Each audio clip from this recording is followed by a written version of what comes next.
How's it going, everybody? Welcome back to the Scoring from the 50 podcast. We are packed today. Okay, we got a long episode. I had to cut it down. We are cut out a few games to talk about this game. We're not even going to talk about the games from last weekend. We're going to hit on a few headlines first that happened this last weekend, and then we're going to talk about Notre Dame versus Pitt, college game day in Pitt this weekend. We got Oklahoma and Alabama playing this weekend, two playoff contenders. Iowa and USC. USC's trying to keep their playoff hopes alive. And then finally, we will talk about the Tennessee. And finally, we will talk about the Texas and Georgia showdown this weekend. But I want to make sure I thank you guys so much for clicking on this video and watching it. Make sure if you're not already, go down and subscribe, hit the like button. It doesn't do anything for you guys other than sign you up to make sure that you see my videos, and it helps me out a lot to know that I'm doing good and make sure that I'm doing the right thing. If not, you guys go tell me in the comments what I can do better. I like improving the show. I want to know what you guys want to see. Even if you are subscribed, go down, tell me what you want to see. I want to know how I can make the show better and do better for you guys. But without further ado, let's get right into it. Okay, the first headline I want to talk about, IU. Indiana played a huge game against Penn State. Okay, did you guys see that catch at the end of that game? Omar Cooper had one of the greatest catches that I've ever seen in college football. I'm not going to say it's the greatest. Okay, I've seen some better catches, but that was by far the best one I've seen all season and probably the best one that I've seen in a few years, okay? But Indiana survived that late scare. I really thought that Penn State had that game in the bag. I thought that was going to be Penn State's. At least they did something this year, right? But nope. They're 3-6. They've lost 6 straight. I was texting with one of my friends, man. I feel for Penn State fans. I don't know why he didn't. Because he wanted to make the argument that, like, everybody thinks that they're better than they are every single year. And I hit him with the argument that I think it's the exact opposite. I think everybody knows exactly how good they are. It's like they could win one of these games. They could do this, but they're not favored to. Like I told him, they won every game that they were supposed to win, and they lost every game that they were supposed to lose. I think everyone knew exactly how good they were. It was just a matter, we've seen, 3-point underdogs go and beat a top 10 team like all the time. We see that all the time. And so for some reason that he thought that Penn State fans should be punished for that, I'm not quite sure. But my argument was that I think Penn State fans, I feel for them, man. This was supposed to be the year that they took that jump. They did what Michigan, Ohio State did the past 2 years. They were a national title playoff semifinal player. They made the semifinals last year in the playoffs, brought back everybody, and they completely ruined their season. I do not know what went wrong here. I think it was the fact, they just lost a close game to Oregon, and I think that was their game to really come back and show the world, hey, we can beat top teams. They couldn't get it done. And I think that after that, they're like, if we're not going to win that game, when are we ever going to win a big game? And then they started doing what they hadn't done in the past, and that was losing games that they shouldn't have lost. They shouldn't have lost that Oregon game. They were favored. They were at home. It was a whiteout. They shouldn't have lost that game. And then you go to UCLA, you lose that game. Then you go to Northwestern, you lose that game. I get it, man. I get what Penn State did. I don't necessarily agree with it. I think they're going to live to regret that decision to fire James Franklin. But I kind of get it. I kind of get where they're coming from. If you're not going to win that game, when are you ever going to take that next step? But yeah, props to Indiana. They're showing that side of a team that, they've played a few games in a row now, and they kind of need a break. I think their bye week's here coming soon. They need to get to that bye week, get that mental reset so they can go again for the playoff, right? Watch out for Indiana, man. That team is talented. That team is one of the best teams in the country. Fernando Mendoza is a top 5 pick right now in the NFL. It's not like the Indiana from last year where their talent isn't as good as other teams. They're just as good as every single team in the country, roster-wise, coaching-wise. They can make some real noise in the playoff. Watch out for the Hoosiers, all right? But I also want to hit on Texas A&M handled Mizzou over the weekend, all right? Matt Zollers did not look great in that game. The O-line really didn't help him either. Texas A&M gets away with a huge win and was never really close, was never really in doubt. Texas Tech also kind of in the same boat. They dominated BYU this weekend. It was a huge Big 12 game in Lubbock, Texas, but didn't really feel like it watching that game, man. It was like head and shoulders. Texas Tech has by far the more talented roster. I think it showed. It could have been a lot worse than it was, right? Texas Tech missed a lot of opportunities. They turned the ball over quite a bit. They could have beaten BYU by a lot more. And I think that they put a lot of people on watch. Like, hey, we're not your typical Big 12 team here. They can do a lot of noise, just like Indiana, man. They have the roster talent to be able to do damage in the playoffs. Watch out. Watch out for Texas Tech. Watch out for Indiana. Oregon survived a really close game against Iowa. They played a really, really close game. Walk-off field goal there to win it at the end. Oregon, they looked decent, right? They don't look great, okay? They reminded me of Alabama in that game, okay? So Alabama played South Carolina like 2 or 3 weeks ago, and they struggled, right? And I could have, in my mind, I'm like, I think that they're one of the best teams in the country. But going into that game, I expected them to not play very good because they had come off all these weeks in a row playing ranked teams. They had a bye week the next week. I think that they were looking ahead to that bye week to get healthy and just get that mental break. And it's like, oh, we got South Carolina in the way too. We can take care of them easily. And they weren't very prepared. So I think that, yes, I expected them to play bad against South Carolina, but I also expected them to beat LSU pretty handedly because I expected them to play like that, even though I still thought they were one of the best teams in the country. So kind of the same thing with Oregon. I think Oregon's really good.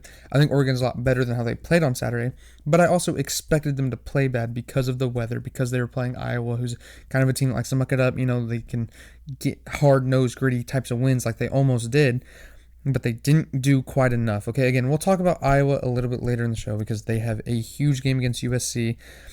I cannot wait for that game. I cannot wait. That's going to be a huge game. I can't wait to see what Iowa can do and bounce back from the Oregon loss. Wisconsin finally got a Big Ten win, okay? Their punter might have been their leading passer in that game, but Wisconsin finally broke a 10-game Big Ten losing streak. Broke a 10-game losing streak against Washington. They upset a ranked Washington team. It wasn't against like Purdue or something. They beat a ranked Washington team and a Washington team that has looked pretty good this year. Props to Wisconsin. Give all the credit in the world to their AD. Gave Luke Fickell a huge vote of confidence about a week or so ago.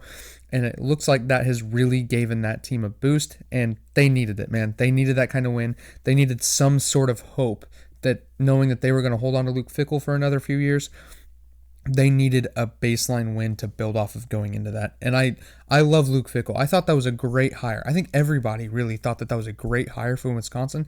It felt like they were going to take Luke Fickell and get Wisconsin to a level and play a newer style of game. It wasn't so old school run game. They're going to kind of become part of the 21st century in their type of game that they like to play. So I think Luke Fickell was a great hire. I don't think they gave him the right resources. I don't think that he made the best hires at the beginning. So I think that if he can just turn this around, kind of what Lincoln Riley's doing at USC, because USC has been really good this year, and I think they also deserve a ton of credit for realizing the mistakes that they've made and correcting those. I think Wisconsin's going to do something similar. I think they're going to get this turned around if they just really stick and believe in Luke Fickell. I hope they do that, man, because I like Wisconsin. In my high school, I was in the band, and we played Wisconsin's fight song. So I got a soft spot in my heart for Wisconsin, right? Because I played their fight song in high school. But I think they'll be able to get that turned around. Luke Fickell's doing a good job there. We'll see what they can do going forward. In the ACC, there's a doomsday scenario going on for the ACC right now, okay? Louisville, Duke, and Virginia all lost this weekend.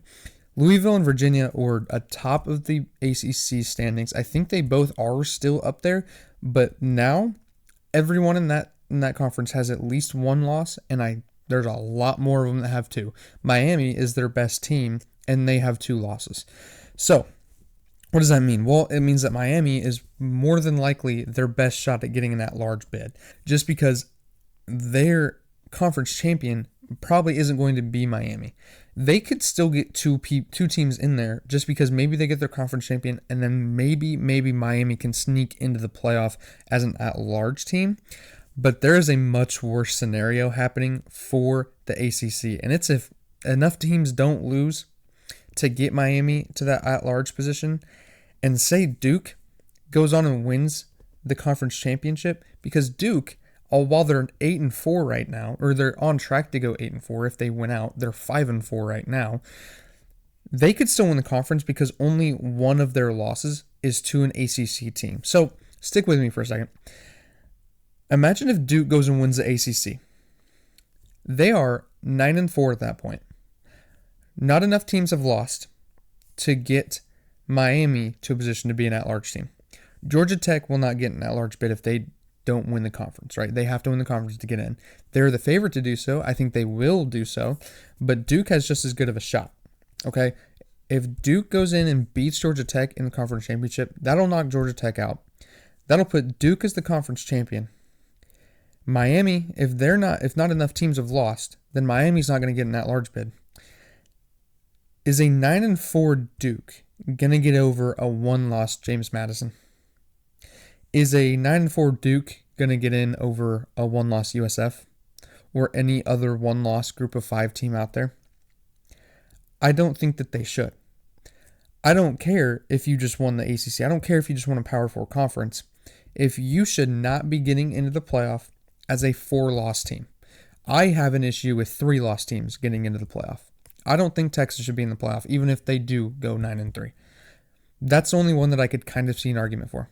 And that's at 3 losses. Duke getting in at 9-4 would be horrible for the sport. And you could see the ACC getting left out completely of this playoff.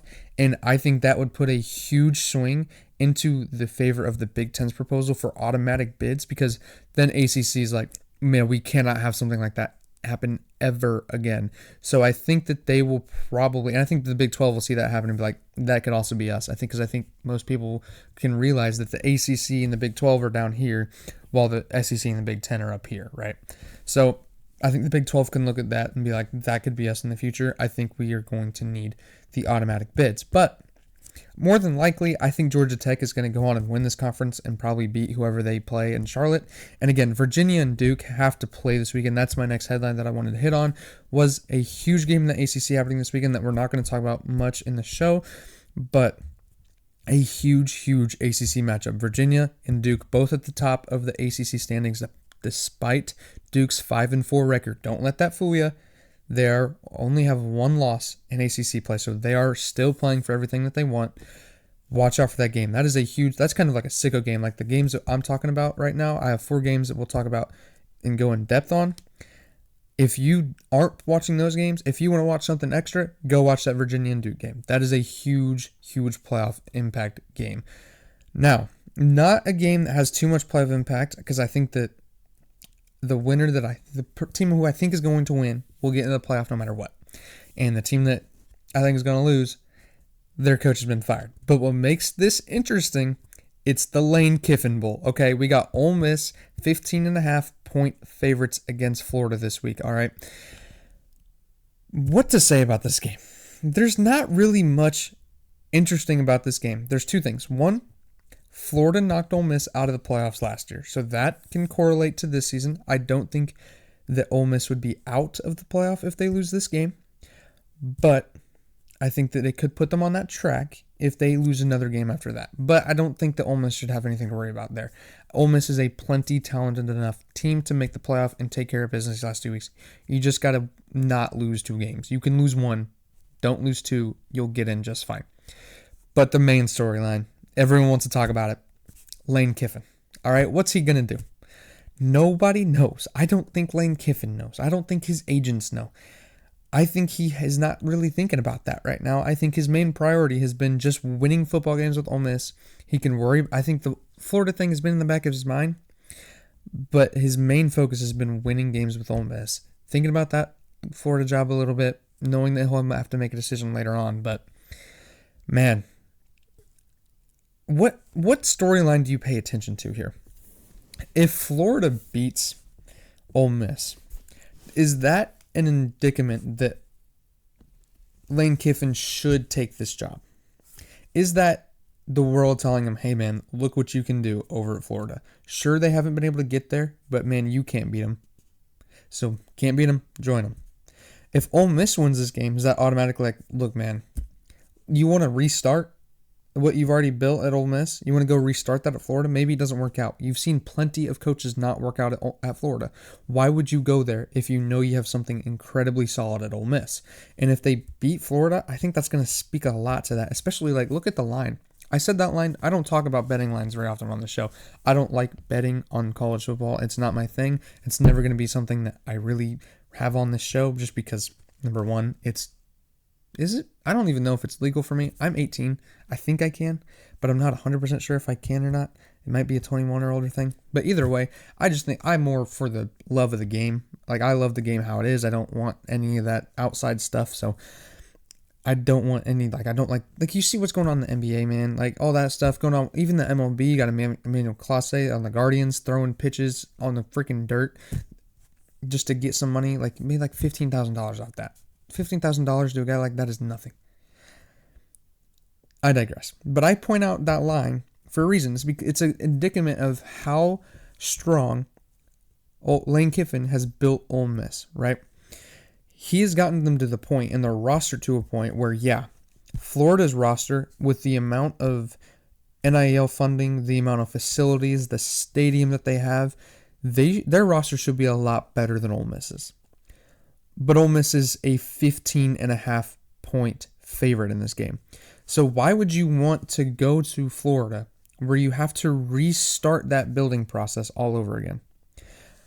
I think if Florida beats Ole Miss, then yeah, you can make that argument. Well, okay, let's go there, right? But if Ole Miss just drubs Florida, why would you willingly go to that team if you're Lane Kiffin? I think Lane Kiffin is going to hinge on this game quite a bit. I think whoever wins this game might be playing for the rights for Lane Kiffin to coach for them next year. That's how I see it. A lot of people may disagree. I think a lot of people have saw that the odds for the odds for the Florida head coach next year, it was Eli Drinkwitz was the favorite there for a little bit. Recently, it has gone from Eli Drinkwitz minus 115 to Lane Kiffin minus 115, Lane Kiffin minus 130, and then I think a day or two ago, it went to Lane Kiffin minus 300. So I think that a lot of people have seen that and been like, okay, I think Lane Kiffin might have already made his decision and let a few people know that.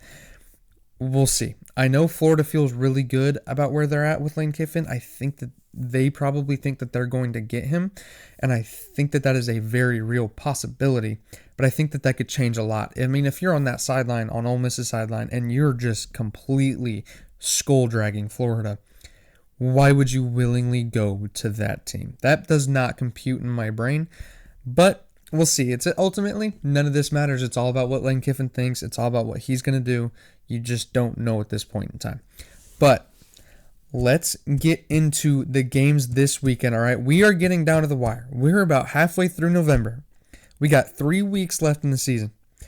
Teams are trying to get themselves into a position to make the playoffs, steal a bid, steal a conference championship, and this game right here is going to have a huge, huge, huge impact on that, all right? Notre Dame is going to Pitt, to the stadium that was once named after ketchup.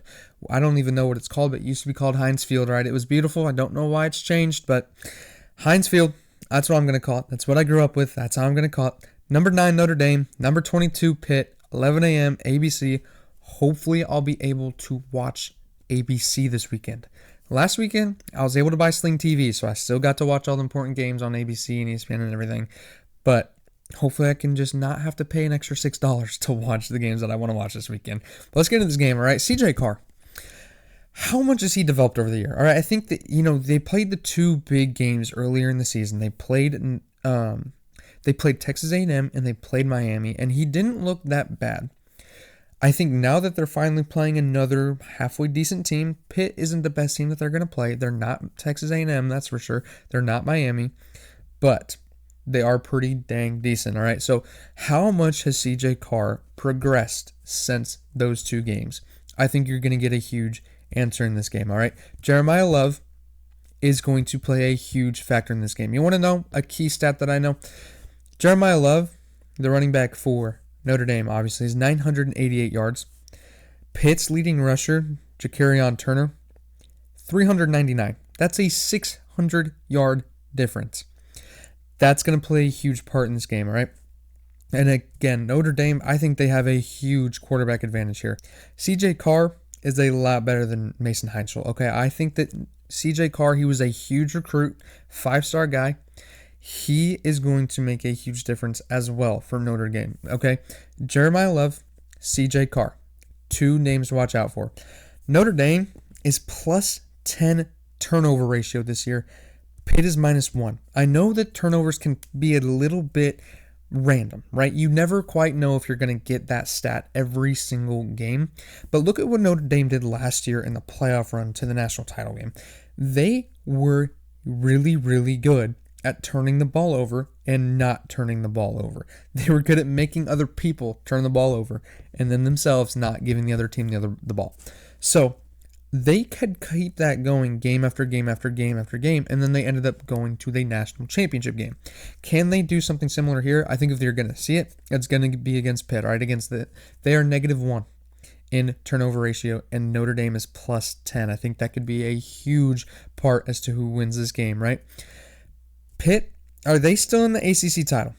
There is a 4-way tie atop the ACC standings. Pitt is a part of that. Are they still in there? That doesn't necessarily matter for this game. Again, it is a non-conference game, but are they going to jump into an at-large conversation if they can win this game? If they do, it would knock Notre Dame out. I think if Notre Dame loses this game, they are out of playoff contention and title contention, if you want to say that too. So, does that knock them out? And does that put Pitt in? Or does that put maybe an Oklahoma in? Does that put a Texas in? Does that put a Miami in? So maybe that's how the ACC gets a team in. We don't quite know.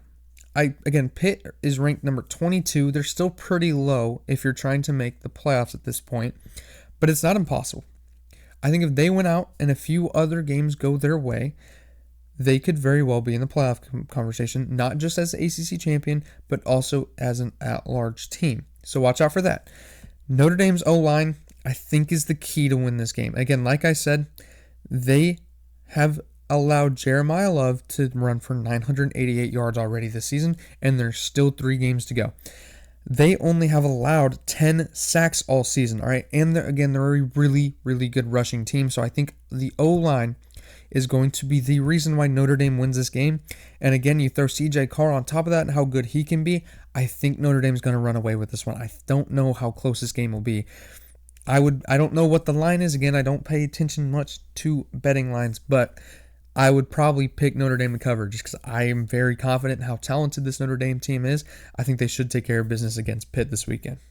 Number 11, Oklahoma is going to Tuscaloosa to take on number 4 Alabama. Man, what a game this is going to be. All right, number 4 versus number 11. 2 teams square in the middle of playoff conversations. Alabama, they're at the top, man. They're thinking top 4 seed, first round bye. Let's go win a national championship under Kalen DeBoer, all right? Oklahoma's on the flip side. They're in, cannot lose, have to have it. If they lose another game, they're done. Playoff titles are over, all right? Oklahoma has to win this game. Do we see the injured John Mateer that we've seen since the thumb injury that we heard about? Or do we get Tennessee John Mateer? Which ones do we get? Against Tennessee, he kind of had an average game, but the key that he had was that he also had 80 rushing yards on top of that. Those are the kinds of plays that we saw earlier in the season against my Michigan Wolverines to help them win those kinds of games, right? There were games that they couldn't throw the ball very well. Maybe they have struggled to run the ball with their running backs all season, but John Mateer would make up for that. He didn't there for 3 or 4 games in a row. He didn't against Texas. That's why they lost. This is one of the biggest keys of this game. Which John Mateer shows up today? Which John Mateer shows up on Saturday? This is a must-win for Oklahoma. They cannot lose this game. They might be able to get in 3 losses. I'd give it about a 10% chance. I think Texas would have to lose twice, which that is very real possibility. They have to play Georgia and Texas A&M in the next 3 weeks, but I don't see a world in which Oklahoma gets in with 3 losses unless everything just completely goes haywire everywhere else in the country. Oklahoma has to have it. This is a gotta-have-it game. Every single game that they play from here on out is a gotta-have-it game for the Sooners. Does Oklahoma's D-line show up again? All right, they have 33 sacks already this year. Their D-line is one of the best in the country. Unfortunately, Alabama's O-line is one of the best pass-blocking teams in the country. So, does that scale to the level of Alabama? Does Oklahoma's D-line scale to how good Alabama's O-line is? That is a huge question mark I have for this game. Again, kind of like if John Mateer plays like he did against Tennessee, if that D-line can play as good as they have all season, Oklahoma is going to have a real shot to at least make this game close, all right? Who shows up for Alabama's receiving corps? It was Jeremy Bernard last week. He led the way with 79 yards, okay? They had 5 players with 25-plus receiving yards last week. Ryan Williams did not have a great game. He had the touchdown, but he only had 33 yards on a touchdown, right? So, if he continues to not show up in games like that he should be doing, who's going to step up? They've been able to every single week, and I think that they will be able to do so again because I haven't seen anything to show me that they haven't. Can either of these teams run the ball? Can either of them run the ball? Let's see. Alabama has 3.5 yards per carry. Oklahoma has 3.9. Can either team figure out how to run the ball in this game? And I don't think they will because both D-lines are very, very, very good. If you're trying to fix your run game, I don't think you want to do it against either one of these two teams, okay? But I think that might be where John Mateer is the ultimate equalizer because I think that he'll be able to run the ball if he can, if he's healthy. I think that him being healthy and being confident in himself, I know the thumb has nothing to do with the legs, right? But it's more of a confidence feel, right?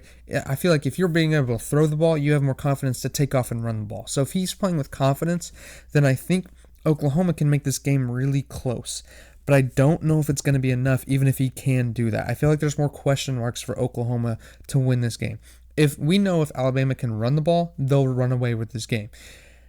Oklahoma just wants it to be close. They just want to have a shot at the end, kind of like they did against Tennessee, right? They had a lot of forced turnovers against Tennessee that kept them in that game in the first half because Tennessee outmatched them in every single stat line except for the turnover margin in the first half of that game. So can they get something similar to that? Can they get a similar messy game from Alabama? Well, I don't think you want that. I don't think you want to be betting on that against Ty Simpson, right? He's just like Fernando Mendoza. He's one of the best quarterbacks in the country this year. You don't want to have to force him to play bad because I don't think that he's going to. He's one of those dudes where he's just going to sit in there. He's going to take a shot. He's going to do what he needs to do to make a good throw and win a game. So, for that reason, I think because of the defense being able to key in on John Mateer's running game because they can't run the ball. I don't think that he'll be able to throw the ball very well. I think that they'll be able to key in on John Mateer's runs to slow that down enough. Throw in a few key throws from Ty Simpson, and I think this is Alabama's game to lose, man. I think Alabama is going to stay as a top 5 team for another week, and then they got 2 more weeks to finish it out, stay in the top 4, get a first-round bye. Oklahoma, I believe, will get knocked out of the playoff contention this weekend. Now, another huge Big Ten game that is at 2:30, Iowa, 21 Iowa, at 17 USC, and this game is on Big Ten Network. Why? Texas Tech and UCF is the other Fox game at 2:30. On CBS, you have Penn State and Michigan State. Why is this game on Big Ten Network? It's 2 ranked teams. Why is like half the population not going to be able to watch this game? It makes no sense to me. That is something that I saw earlier. I had to check it. I saw it on ESPN. That's where I get most of my information from, is like all the stats and everything. I just get it from ESPN's website. And then it said Big Ten Network, and I went to like 2 other sites to make sure that was right. Why is this game on Big Ten Network? TV is ruining the sport, man. It's bad. It's just you can't watch more and more games. There are more and more games every single week that you can't watch, and it's getting to me, man. It's making me mad, especially with the whole Disney thing going on with YouTube TV. I just want to watch the games that I can watch. I will be able to watch the Iowa and USC game, but I know that there are plenty of people out there who won't be able to, and that is upsetting. But let's talk about football, on the field football. We can talk in the offseason all we want about all that extracurricular bull crap stuff that we don't care about right now. Let's talk about football. How is Iowa's competitive character? Are they still wanting to try this year? All right, they just got knocked out of the playoff. They just got knocked out of the Big Ten race. Are they still in a mindset to where they can go ruin a team's season? Because they could ruin USC's season this weekend. They are still a really good team. They did not show that against Oregon. But again, it's Oregon in wet, slimy, gross conditions. I don't take a lot from that game. But I'm also going to use that game as a lot of reasons to why I'm not going to pick them. A lot of these things, these bullet points that I have on here is just, can Iowa do this? Can Iowa stop the run? They gave up 7.3 yards per carry against Oregon. Can they run the ball? They only had 2.3 yards per carry against Oregon. Can they throw the ball? Sam Phillips, their leading receiver, has 216 yards all season. I don't even know how many games they've played, but that is probably about 20 to 30 yards per game. That's their leading receiver. I know Iowa's a run-first team. They've always been that way. 216 yards, and we're halfway through November. Mekhi Lemon has 937 yards. That is a 700-yard difference in their leading receivers. Iowa cannot throw the ball. Mark Gronowski, yeah, he can run it. But he has 1,084 passing yards this year. Jaden Mayava has well over double at 2,614. That offense is not good. It's not good. It's the same story that we've been saying about Iowa for years. Is that Iowa offense better than years in the past? Yes, but that should tell you something, that how bad they've been. That this offense, the one that has 1,084 passing yards in the middle of November, is better than most offenses that they've had in the past 15 years.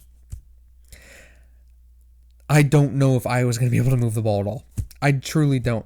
Yes, it was gross and wet and icky against Oregon, but it was icky and gross and wet for Oregon too. Oregon was playing in the same conditions, and they only ran the ball for 2.3 yards per carry.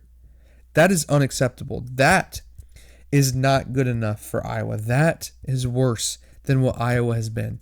And if you're Iowa, you can't regress anywhere on the offensive side of the ball, and you somehow have. That is not okay. You have to be able to run the ball. And I think that the biggest story of this game is USC's run game. Their run game has been very, very good this year. That is something that has been slept on, is that USC has been out-physicaling teams like Michigan. They ran for 5.8 yards per carry this year. They have dominated on the ground. They did against Nebraska. They won a gut-wrenching, gritty football game against Nebraska a couple weeks ago. Can they do something like that again? I think they will, and I think they'll do it with ease. I think USC is going to win this game pretty handedly, just because Iowa just lost a heartbreaker, man. And now they got to fly across the country to play USC, one of the better teams in the country, a team that can do their weakness, which is running the ball against them, against Iowa, that is. I think USC is going to win this game easily. I think this is going to set up a massive, gigantic, huge, all the words that you can use to describe a football game against Oregon next week. I think it's next week. It's either next week or the week after. That game is going to be huge. Huge. Big, beautiful football game. I can't wait for that game, man. If USC can just take care of business against Iowa this weekend, I think that it might be the only issues that they might be looking ahead. That would be the only worry that I have if I'm a USC fan. If they're looking ahead, then Iowa can sneak one up and beat them.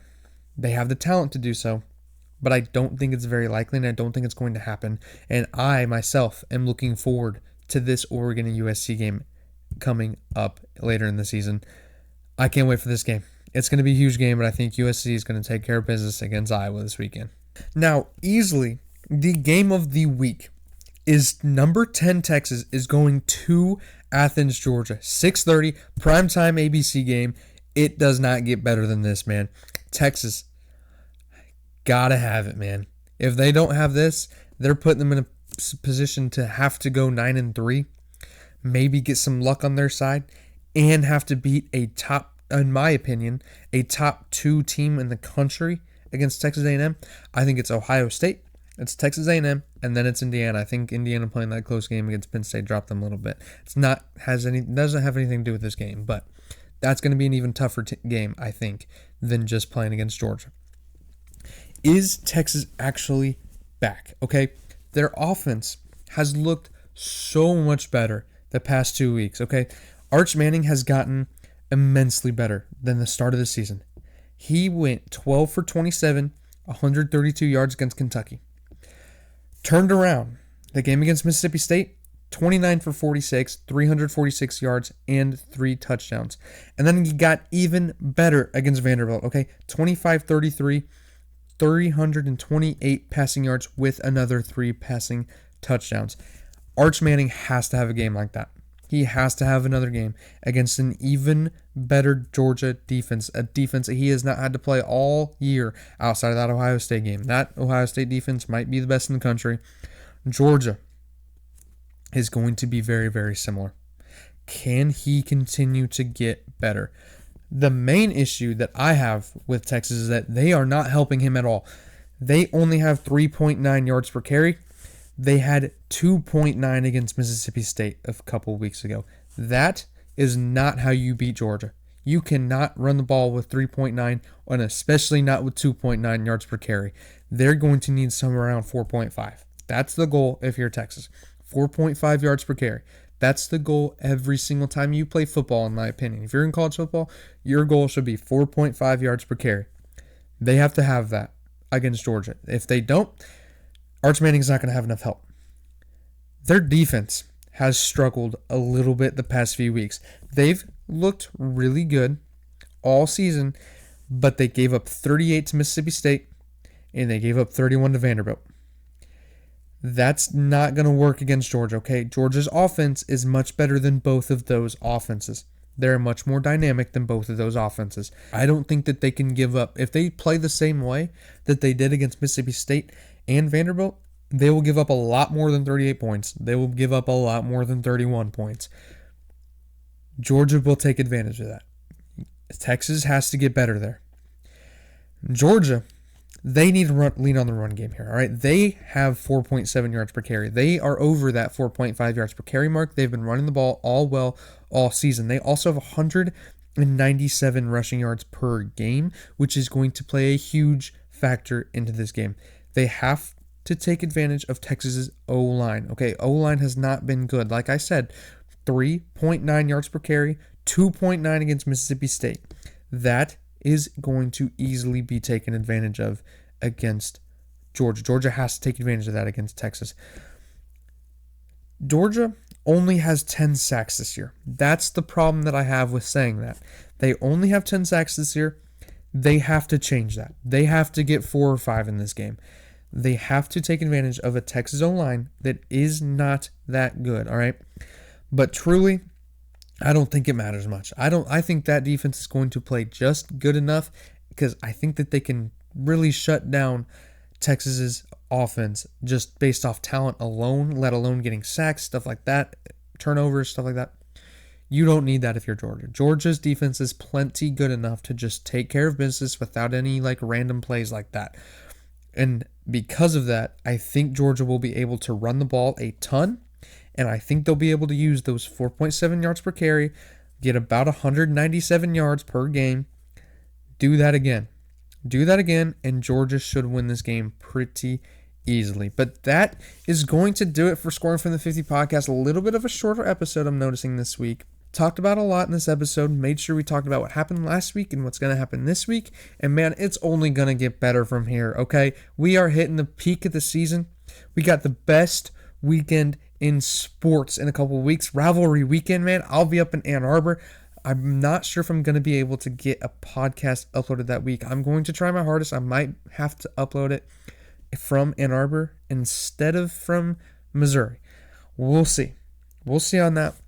But I want to talk about it, man. I have to talk about the Michigan-Ohio State game. I'm going to be there. If not, I will hopefully be able to get some videos maybe talking about the game, being at the game, and maybe I'll be able to post something like a vlog being at Ann Arbor in Michigan Stadium for that game. But I'm just thinking ahead here. I am a planner. I like planning stuff out ahead. I know what I need to do, and I want you guys to know what I'm planning on doing, and so you guys can get somewhat of a consistent upload schedule. I know it hasn't been very consistent this year, but hey, we're this late into the season and I'm still making podcasts. I'm proud of myself, okay? I'm proud of myself for making it this far. I've been wanting to do this for a few years now, and I'm finally doing it. I'm finally really committing to it, and I'm really happy. I'm really proud of myself. I just had to share that. But again, like I said earlier in the podcast, make sure you guys go leave your thoughts in the comments, whether it's just talking football. You got Mike Hubble down there in the comments. I love talking football. I'm sure he'll talk some football with you if you just reply to him. You can always talk with me. I try to reply to most comments. I'll try to at least like them if it's just saying, hey, cool show or anything. Like, I will be down there if you guys are down there. Like, go leave your thoughts. Tell me what I can do better. Tell me what you like about the show. Give your thoughts on who's going to win football games this weekend. Tell me your playoff thoughts. I want to hear from you guys, all right? Just tell me everything that you think about college football. I want to hear it in the comments below. But again, make sure you guys subscribe. Make sure you hit the like button. I love seeing your guys' support. I really appreciate that kind of stuff. So go subscribe, like button, comment, do all the stuff that YouTube algorithm seems to like. And again, thank you guys so much for watching. I really appreciate the support that I do get from everyone that does leave comments and everything. So again, thank you guys for watching. I will see you guys again next week.